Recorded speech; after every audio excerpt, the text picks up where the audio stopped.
Desmond and Sarah were a married couple who had built a life filled with love and mutual respect. For the first few years, their marriage was everything they had dreamed of, full of joy, understanding, and unwavering support for one another. But life took a sharp turn when Desmond received a long-awaited promotion that required them to relocate to a bustling city. It was an exciting opportunity for him, and Sarah stood by his side with pride as they packed up their familiar lives and set out for something new. In the new city, Desmond's job quickly became demanding. Meetings stretched into late evenings, and his responsibilities grew heavier.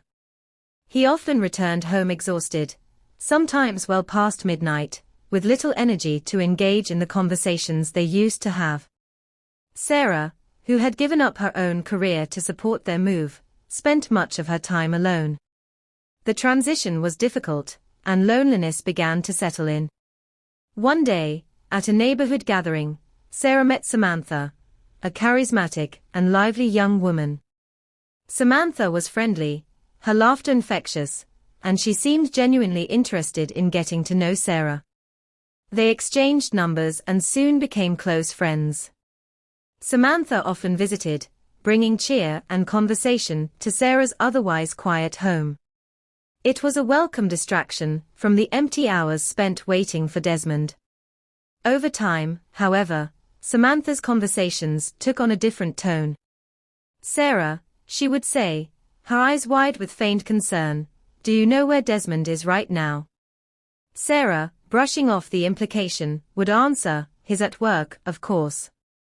Samantha would lean in closer, her voice hushed. "You're so trusting. I admire that, but this city is full of women who prey on men like him.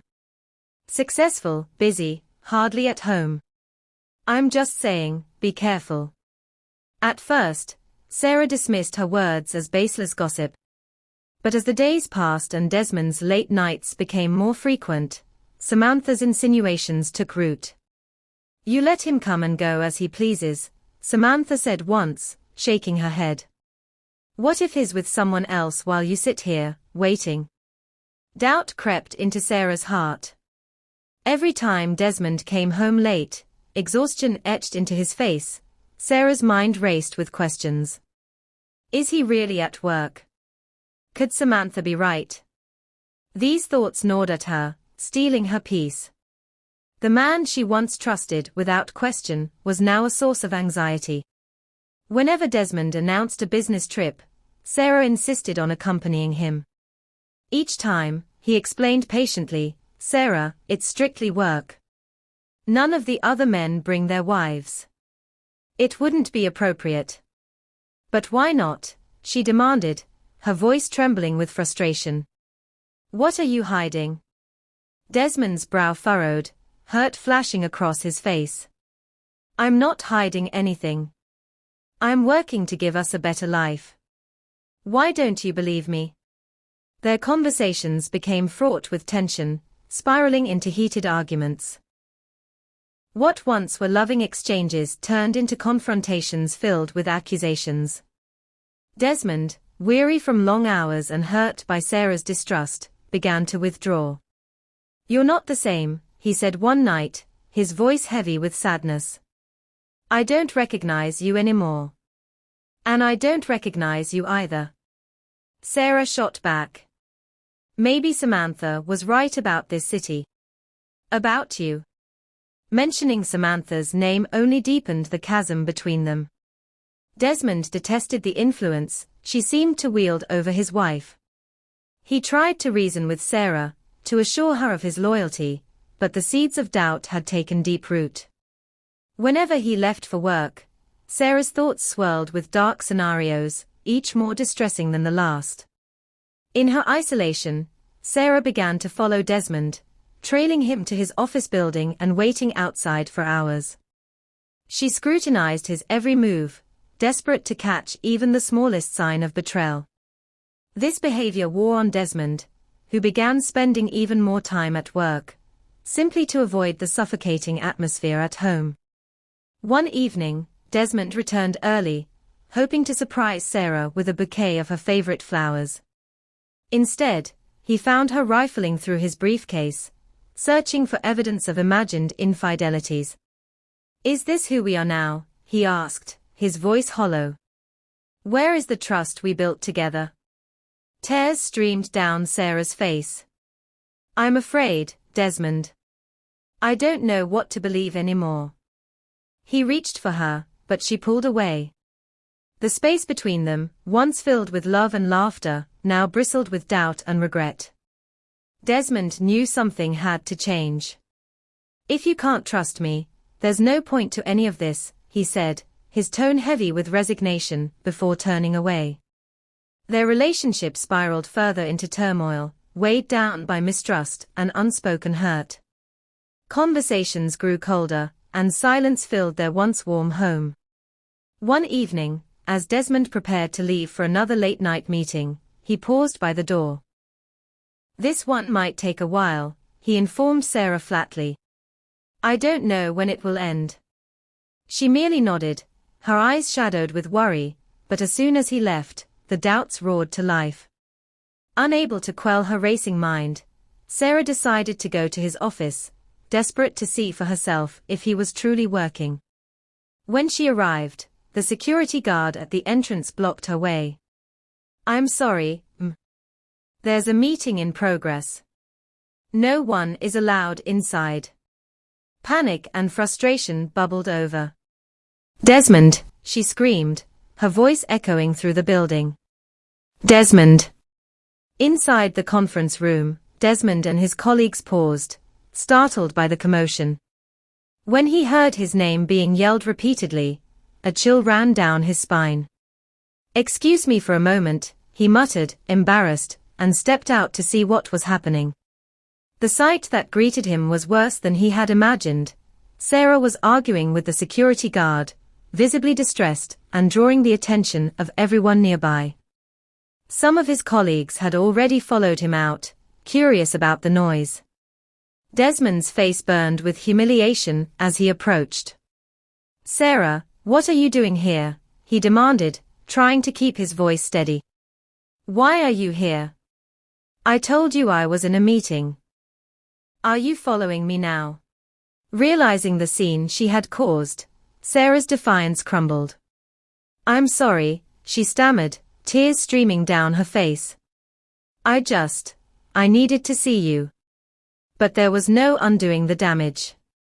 Desmond's colleagues exchanged uncomfortable glances, some muttering quietly to one another before retreating back into the meeting room. The look of disappointment on Desmond's face cut deeper than any harsh word. "Go home, Sarah," he said coldly. "We'll talk later." From that moment on, things grew worse. Desmond withdrew completely, barely speaking to her. The weight of his disappointment hung heavy in the air, suffocating any chance of reconciliation. He spent more and more time away from home, seeking refuge anywhere but in the confines of their fractured relationship. One night, after finishing work earlier than expected, Desmond found himself unable to face the tension waiting at home. He stopped at a roadside stall to grab a quick meal, hoping for a brief moment of peace. While he sat in his car, picking at his food, a woman approached. She was young, with bright eyes that hinted at a life hardened by experience. Looking for company, she asked softly. For a moment, Desmond considered driving away. But the loneliness, the frustration, and the crushing disappointment weighed too heavily on him. "Yes," he said finally. "Just company." The woman, who introduced herself as Ruth, climbed into the car. They drove to a nearby hotel and spent the night talking. Ruth listened as he vented about his troubles, the betrayal, the mistrust, the unraveling of the life he once cherished. She didn't judge or interrupt. When he fell silent, she spoke of the clients who came to her, burdened by their own pain and stress. "Sometimes, people just need to be heard," she said. They talked and laughed, sharing stories and finding solace in the anonymity of their encounter. Before they knew it, dawn was breaking. Realizing the time, Desmond's heart pounded with dread. I need to go, he said, standing abruptly. Ruth handed him her card. If you ever need someone to talk to again, she said simply. He took it, paid for her time and for the room, then drove home. When he walked through the door, he found Sarah waiting, eyes blazing. Where were you? She demanded, fury and fear mingling in her voice. You didn't come home all night. Desmond stood silent, unable to explain where he had been without worsening the rift between them. The weight of unspoken words hung heavy between them, as fragile and brittle as glass, waiting to shatter. Desmond, unsure how to handle Sarah's fury, quickly muttered that he had been at the office and lost track of time.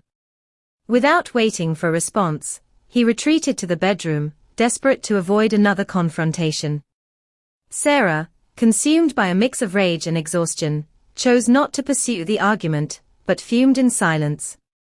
As days passed, Sarah's behavior only worsened. She seemed to live in a constant state of suspicion, turning every minor detail into an interrogation. Some nights, she would wake Desmond up, demanding explanations for things that had happened days ago, her voice tinged with desperation and anger. The constant accusations and late-night confrontations left Desmond drained and resentful.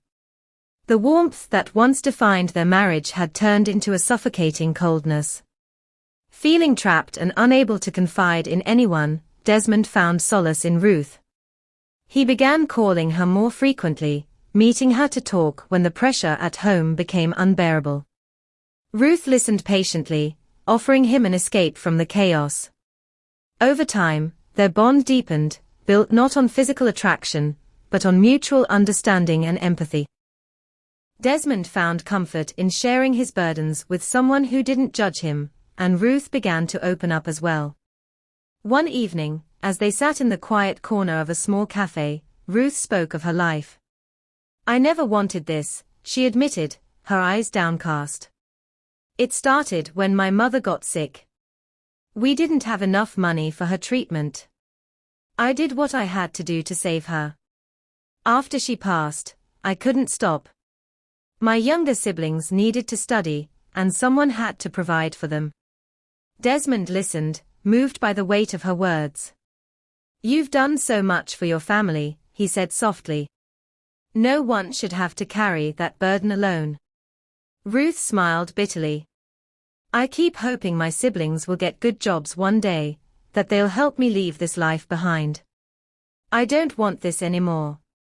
Her vulnerability struck a chord with Desmond.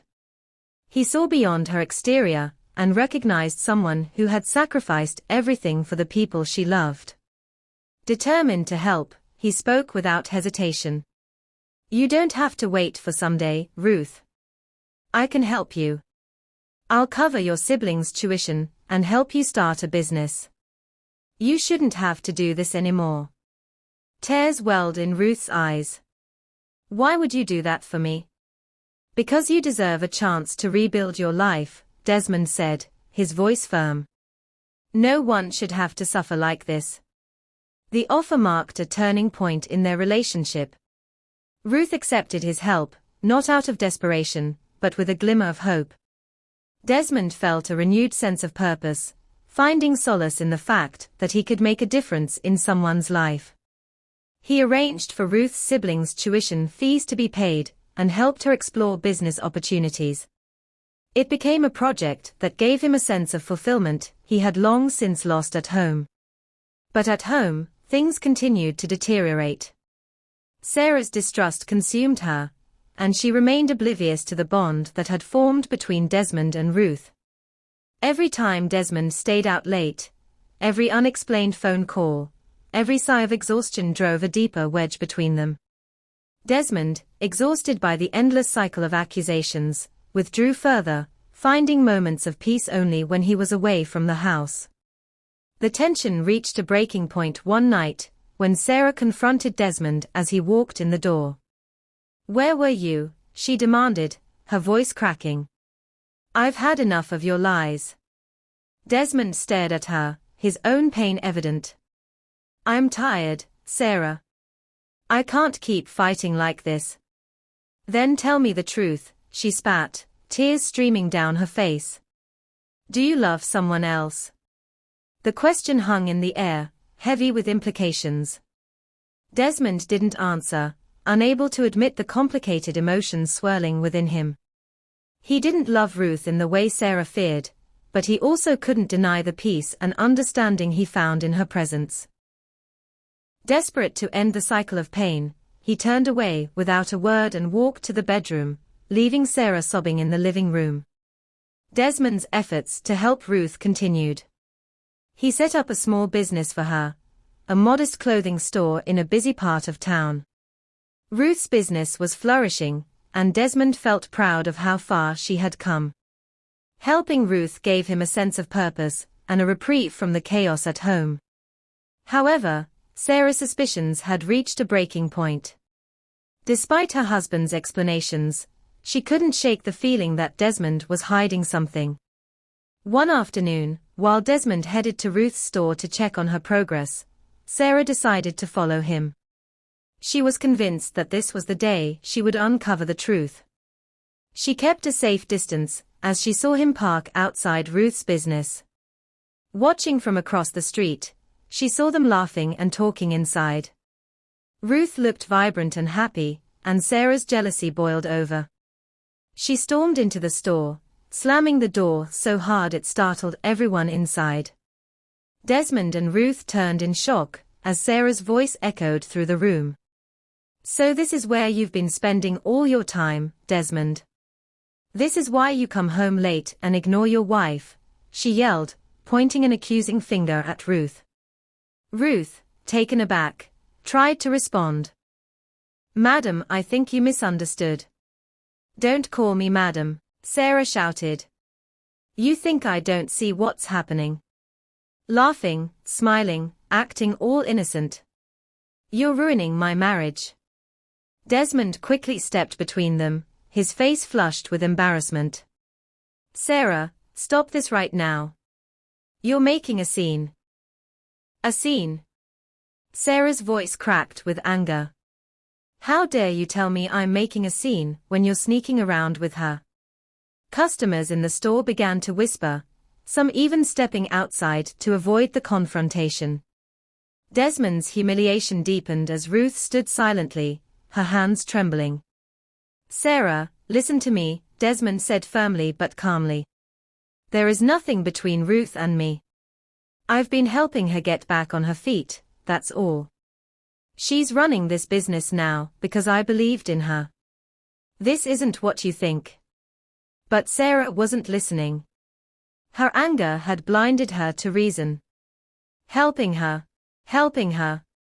What about helping your wife? You have a family to think about, Desmond, not some stranger. Enough. Desmond's voice was louder than it had ever been, and it stunned Sarah into silence. You've crossed a line. I've done nothing to deserve this kind of treatment from you, and Ruth definitely doesn't deserve it. You've embarrassed me and yourself today. With that, Desmond turned to Ruth, his face full of regret. I'm so sorry for this, Ruth. I'll leave now. He turned to Sarah. Let's go home. Sarah hesitated, her anger still simmering, but the weight of Desmond's words began to sink in. She followed him silently, leaving Ruth standing in her store, shaken and humiliated. When they arrived home, Desmond sat silently in the living room, his face etched with exhaustion and frustration. Sarah hovered nearby, unsure whether to speak or remain silent. Finally, Desmond broke the tension. Sarah, he began, his voice heavy, I think maybe it's time we talk about separating. This isn't working anymore. You don't trust me.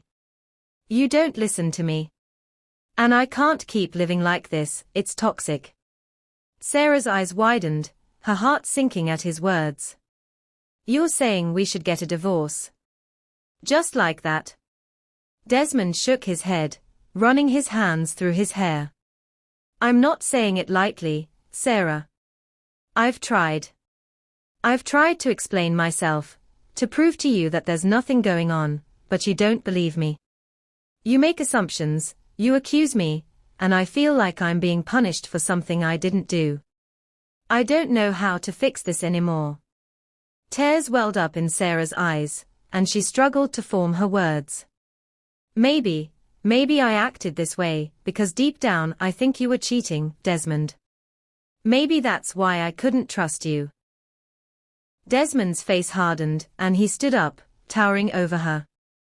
"You see," he said, his voice a mix of anger and despair. "Even now, after everything I've told you, you still think I cheated. I didn't. I never cheated. Ruth is not my lover, or anything more than a friend. But you refuse to believe me. So what's the point, Sarah? What's left for us?" He walked to the bedroom, grabbed a small bag, and began packing some clothes. Sarah watched, stunned, as he moved with quiet determination. "What are you doing?" she whispered. "I'm leaving for now," he said without looking at her. "I need space. Maybe we both do. Maybe we'll figure out what we really want in this time apart."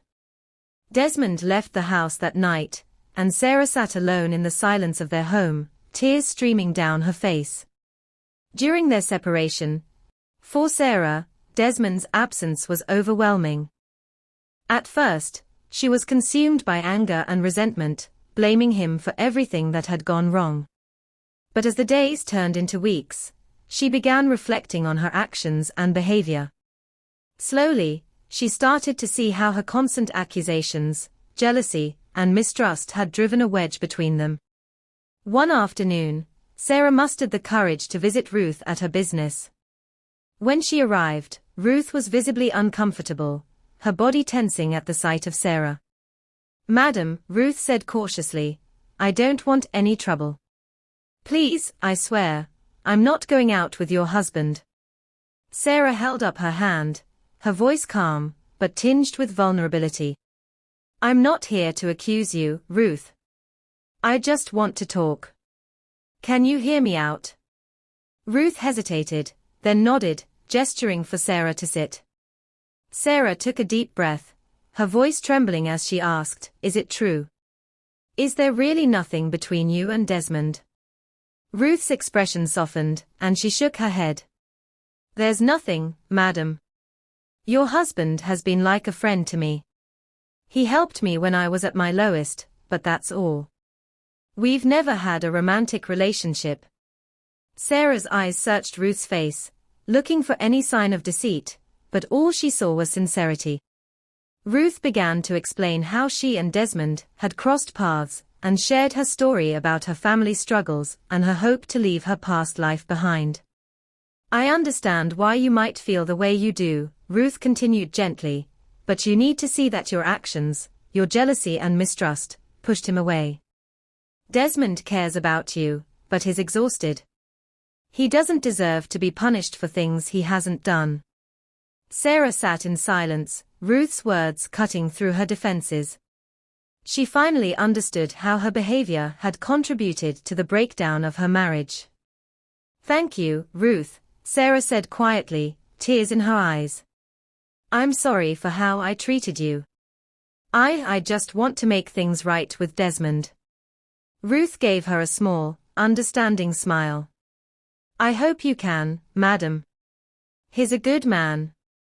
Determined to fix her marriage, Sarah tried reaching out to Desmond, but he didn't answer her calls. She sent him messages apologizing, begging for a chance to talk, but he remained silent. Desmond was still hurt and hesitant to open the door to the woman who had caused him so much pain. But Sarah was resolved. She wasn't going to give up, not this time. Desmond, struggling with the pain of his separation from Sarah, found himself drawn to Ruth. She had become a significant presence in his life, a source of comfort and understanding.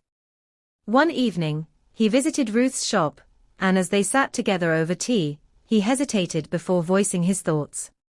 "Ruth," Desmond began, "I've been thinking about us.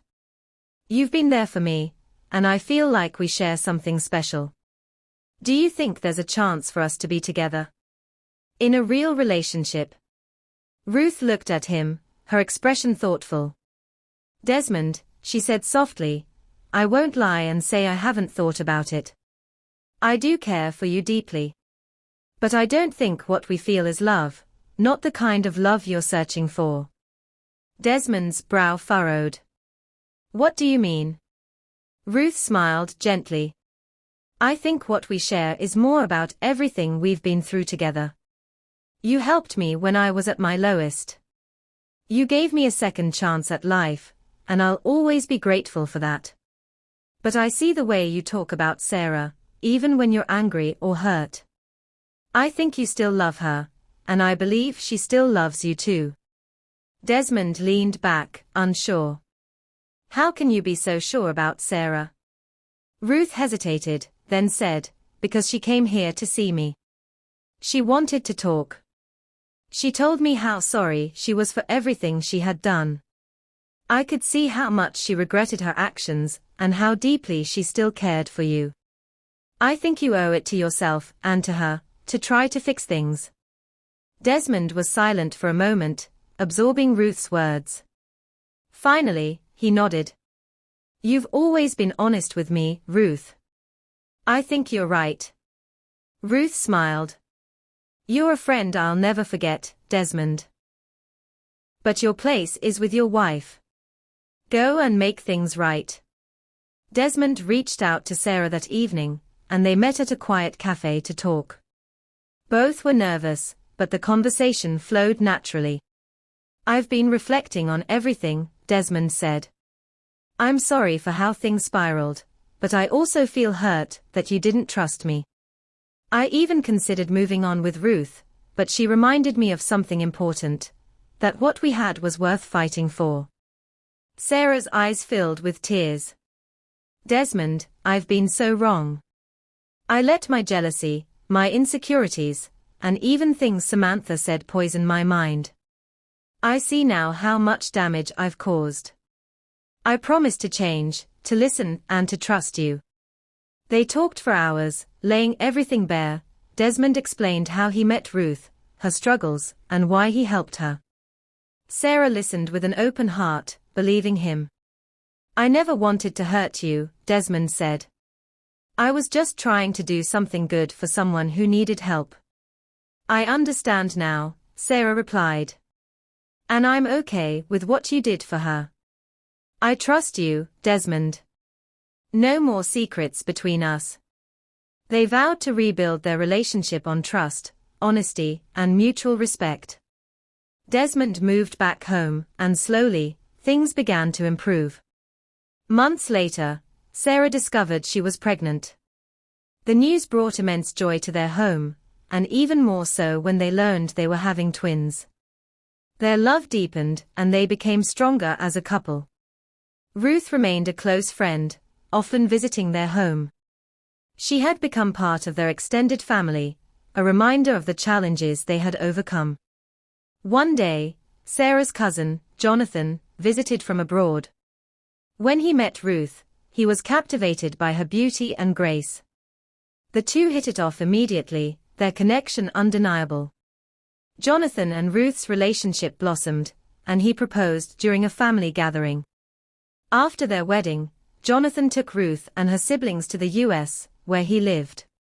Ruth's life had transformed completely, and she finally had the fresh start she had always dreamed of. Desmond and Sarah watched Ruth's journey with happiness and pride, their own hearts full as they raised their twins in a loving and united home. Their story became a testament to the power of forgiveness, understanding, and second chances. Thank you for watching. I hope you enjoyed. If you did, please like, comment, and share the video. Also, subscribe to our channel, and click the notification bell, so you won't miss our next video. Bye.